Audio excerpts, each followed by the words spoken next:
नमस्कार बंधुगण आपण मानकु आम यूट्यूब चैनल को स्वागत। आपण मानकु आम यूट्यूब चैनल गोटे नुआ वीडियो को बहुत बहुत स्वागत। केमिति अछंती बंधुगण? आशा करूची बंधुगण आपण माने समस्त बहुत भलरे थिबे। आ ईश्वर को हमर प्रार्थना कि आपण सब बेले खुशी रे रहंतु। फ्रेंड्स, परमात्मांकर घरे खुशी रो स्थिति आसी जाईछे। आगो को आसुथुबा आगामी ए 4 दिन रे एका संगरे तीन तीनटी खुशी खबर आपण को प्राप्त हेबो। आपण खुशी को सुनी नाचिबा को लागि जिबे। काहेकि ना जदि कहिबा खुशी खबर किछि एमिति रहिछि कि आपणकर कुंडली रे बहुत बड़ चमत्कार हेबा पई जाउछि। काहेकि ना आगो को आसुथुबा ए 4 दिन रे आपणक भितरे किछि एपरि महासंजोगर निर्माण हेबा पई जाउछि जहा गोटे नुह दुईटी नुह पूरा तीन तीनटी खुशी खबर आपणक पई नै आसुछि। आपणक घर को आसीबे स्वयं मां लक्ष्मी। आपण ठीक सुनि सारिछंती। आगो को आसुथुबा ए 4 दिन रे आपणकर किस्मत रो ताला खोलिबा पई जाउछि। ता सहित सफलतार चाबी एबे आपणक हातरे रहिबो। आपण समस्तंको कहि रखिबी एठी कि भाग्यर देवता आपणकर कुंडली रे दुईटी बड़ चमत्कारी ग्रहंकर सह निर्माण करि सारिछंती। तो आगो को आसुथुबा ए आगामी 4 दिन रे ब्रह्मांडर सबु देवा देवींकर आशीर्वाद आपणको प्राप्त हेबो। ता सहित आपण मानको एठी कहि रखिबी एबे आपणकर जीबार अंदाज पूरा बदली जिवो। एहा कहि रखंतु कि गोटे नुआ किरणर आरंभ हेबा पई जाउछि।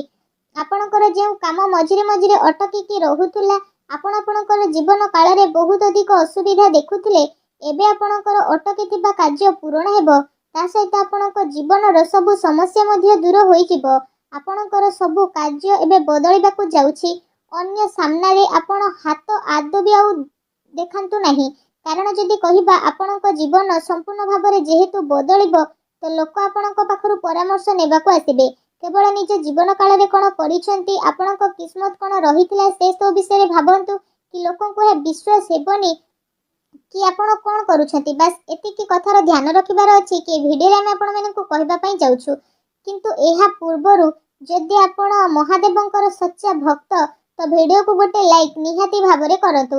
एहा सह कमेंट बॉक्स रे हर हर महादेव बोली अवश्य लिखि दियंतु। आसंतु जानिबा कि आपणक पई स्थिति किपरि रहइबो, आपणक किस्मत रो ताला के प्रकार रो खोलिबा को जाउछि। एमिति रे भाबि नियंतु कि आपणक जीवन रे खुशी किपरि भाबरे मिलिबो। जदि कहिबा बड़ परिवर्तन केउ बड़ स्थिति आपणक जीवन काल रे हेबा पई मध्ये जाउछि। सब किछि पूरा विस्तार पूर्वक भाबे जानिबा आपणकु रिक्वेस्ट या रहिला कि ए वीडियो को आरंभ रु शेष पर्यंत निहाती भाबरे देखंतु। आपण निज आखिरे जदि देखिबे आपणक जीवन को बदलैबा पई सबु देवा देवींकर आशीर्वाद एबे आपणक जीवन रे हेबो। बस आपणकु निजर जीवन रे ईश्वरंकर ऊपर विश्वास बा आस्था बनै रखिबार अति आवश्यकता रहिछि। आपणकर साधन को नै जदि कथाबार्ता करिबा तो ए समय रे अलस्वामी कारणरु कोनोसी कार्य को बदलैबार प्रयास करंतु नाही। कारण ए कारणरु आपणक शरीर रे बहुत बड़ प्रॉब्लम आसी पारे। ता सहित प्रॉब्लम मध्ये आपणको फेस हेबो।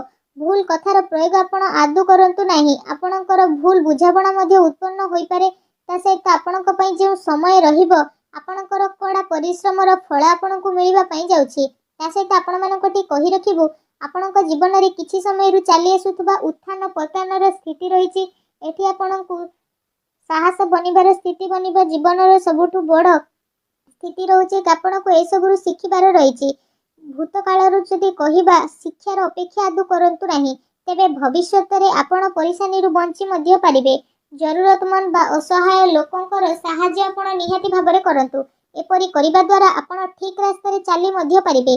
चाहे एबे आपण को चालिबारे किछि प्रॉब्लम हेउ बा न हेउ, आगो को आपण बहुत भलो भाबरे चालिबे। ए सब जिनिस रे आपण स्थगित होई रियंतु। आगो को आसुतबा समय रे ए सब स्थिति रे आपण को बहुत भलो लाभ मिलिबो। ए उपरांतर जदि हम आपण मानकु कहिबो तो ए दिन रे शारीरिक स्थिति आपणकर टिके अप्रत्याशित रहिबो। किंतु आपण अचानक एपरि स्थिति रे बुड़ीबा पई जाउछंती जो कारण पई मानसिक स्थिति रो भलो उपयोग करिवे। ए समय रे आपण जानि परिबे कि स्वास्थ्य रो स्थिति आपणकर किपरि रहिबो।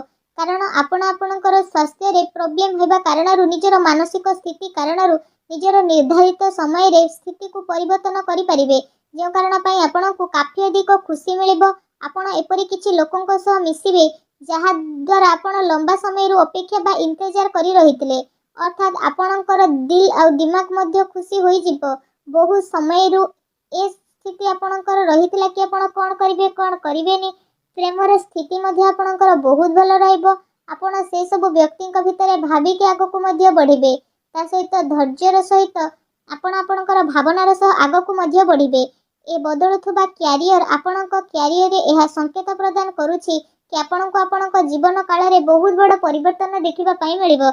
କିନ୍ତୁ ଏ ପରିବର୍ତ୍ତନ ଆପଣଙ୍କୁ ଏହା କହିବ କି ନୂଆ ଚାକିରି ସ୍ଥିତି ଆପଣଙ୍କର ବଦଳୁଛି। ତା ସହିତ ଆପଣଙ୍କୁ ଟ୍ରାନ୍ସଫର ମଧ୍ୟ ଏ ସମୟରେ ଆସିପାରେ। ତା ସହିତ ଆପଣ ଠିକ୍ ଶୁଣି ସାରିଛନ୍ତି। ତା ସହିତ ଆପଣଙ୍କୁ ଏଠି କହି ରଖିବୁ, ଯଦି ଆପଣଙ୍କ ପାଖରେ ସବୁ କିଛି ଅଛି କିନ୍ତୁ ଆପଣଙ୍କ ପାଖରେ ଖୁସି ନାହିଁ, ତ ଆପଣ ଆପଣଙ୍କର ଶରୀରକୁ ଆଉ ଧନ ସମ୍ପତ୍ତିକୁ ନେଇ ଖୁସି ଅନୁଭବ କରିବେ। ଯଦି ଆପଣଙ୍କୁ ଜୀବନରେ ଖୁସି ରହିବାର ଅଛି ତ ଆପଣଙ୍କୁ ସବୁବେଳେ ସକାରାତ୍ମକ ଭାବନାର ସହ ଆଗକୁ ବଢ଼ିବା ଦରକାର।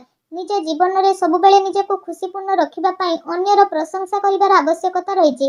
ଆମ କହିବାର ଅର୍ଥ ଏହା ନୁହଁ କି ଆପଣ କୌଣସି ଖରାପ ମଣିଷର ପ୍ରଶଂସା କରନ୍ତୁ। ଆପଣ ଏମିତି ମଣିଷର ପ୍ରଶଂସା କରନ୍ତୁ ଯିଏ ସେ ପ୍ରଶଂସାର ଲାୟକ ଅଟନ୍ତି। ଏମିତି କରିବା ଦ୍ୱାରା ଆପଣଙ୍କୁ ଭିତରୁ ହିଁ ଗୋଟେ ନୂଆ ଖୁସି ବା ଆନନ୍ଦ ଅନୁଭବ ହେବ। ଅନ୍ୟର ପ୍ରଶଂସା କରିବା କୌଣସି ଉଚିତ କଥା ନୁହଁ, କିନ୍ତୁ ଏହା ଏମିତି ନୁହଁ କି ଆମେ ଏମିତି କିଛି ବ୍ୟକ୍ତିର ପ୍ରଶଂସା କରୁଛୁ ଯିଏ ସେ ପ୍ରଶଂସାର ଲାୟକ ନୁହଁ। ଏମିତିରେ ଯଦି କହିବା, ଆମେ ସବୁ ଲୋକଙ୍କ ସହ ଏମିତି କିଛି ହୋଇଥାଏ କି କେବେ ନା କେବେ କୌଣସି ମୁସିବତରେ ଆମେ ପଡ଼ିଯାଉ ଆଉ ଏହା ପାଇଁ ଅନ୍ୟର ସାହାଯ୍ୟ ମାଗିବା ପାଇଁ ମଧ୍ୟ ପଡ଼ିଥାଏ। ତ ହେଉଛି ତ ଆପଣ ଅନ୍ୟର ସାହାଯ୍ୟ ମାଗନ୍ତୁ। ତା ସହିତ ଆପଣ ପରିସ୍ଥିତିରେ ରହିବା ପାଇଁ ଟ୍ରାଏ କରନ୍ତୁ। ଯଦି ଆପଣଙ୍କ ଉପରେ ଛୋଟ ମୋଟ ପ୍ରୋବ୍ଲେମ୍ ଆସୁଛି ତ ଆପଣ ନିଜର ସାହାଯ୍ୟ ପାଇଁ ନିଜକୁ ହିଁ ପ୍ରସ୍ତୁତ କରନ୍ତୁ, ନା ଅନ୍ୟକୁ। ଯଦି ଆପଣ ଏମିତି କରିବେ ତ ଆପଣ ଜୀବନରେ ବହୁତ ଆଗକୁ ବଢ଼ିବେ। ଆପଣଙ୍କର ଇଚ୍ଛାର ମଧ୍ୟ ପୂରଣ ହେବ। ତ ସବୁବେଳେ ନିଜ ଜୀବନ କାଳରେ ଖୁସି ରହିବା ପାଇଁ ଆପଣ ଟ୍ରାଏ କରନ୍ତୁ। ଆପଣଙ୍କୁ ନିଜ ଜୀବନରେ ସଫଳତାର ଅବଶ୍ୟ ପ୍ରାପ୍ତ ହେବ। ଭଲ କର୍ମ କରିବେ ତ ଆପଣଙ୍କୁ ଭଲ ଫଳ ମଧ୍ୟ ପ୍ରାପ୍ତ ହେବ। ତ ଜୀବନରେ ସବୁବେଳେ ଭଲ କାର୍ଯ୍ୟ ହିଁ କରନ୍ତୁ। ଭୁଲ କାମ କରିବା ଠାରୁ ଦୂରେଇ ରୁହନ୍ତୁ। ଆଜିର ଦିନକୁ ଖୁବସୁରତ ବନାନ୍ତୁ, କାରଣ କିଏ ଜାଣିଛି କାଲି ଆମେ ଥିବା କି ନଥିବା। ଯଦି ଆଜିର ଦିନକୁ ଆମେ ଭଲ ବନେଇକି ରଖିବା ତ ସାରା ଦୁନିଆ ଆମକୁ ମନେ ପକେଇବ। ତେଣୁ ସବୁବେଳେ କିଛି ନୂଆ ନୂଆ କରିବା ପାଇଁ ଟ୍ରାଏ କରନ୍ତୁ। କିଛି କ୍ରିଏଟିଭ୍ ଜିନିଷ କରିବା ପାଇଁ ଆପଣ ଟ୍ରାଏ କରନ୍ତୁ। ତା ସହିତ ଯଦି କହିବା, ଏ ଭିଡ଼ିଓ ଆପଣଙ୍କୁ ଆଶା କରୁଛି ଭଲ ଲାଗିଥିବ। ଯଦି ଭିଡ଼ିଓଟି ଆମର ଭଲ ଲାଗିଥାଏ ତ କମେଣ୍ଟ ବକ୍ସରେ ଜୟ ଭୋଲେନାଥ ଅବଶ୍ୟ ଲେଖନ୍ତୁ। ଭିଡ଼ିଓକୁ ଗୋଟେ ଲାଇକ୍ କରନ୍ତୁ ଏବଂ ଚ୍ୟାନେଲରେ ନ ଆସିଥିଲେ ଚ୍ୟାନେଲକୁ ସବସ୍କ୍ରାଇବ୍ କରିବା ପାଇଁ ଆପଣ ଆଦୌ ବି ଭୁଲନ୍ତୁ ନାହିଁ। ଧନ୍ୟବାଦ।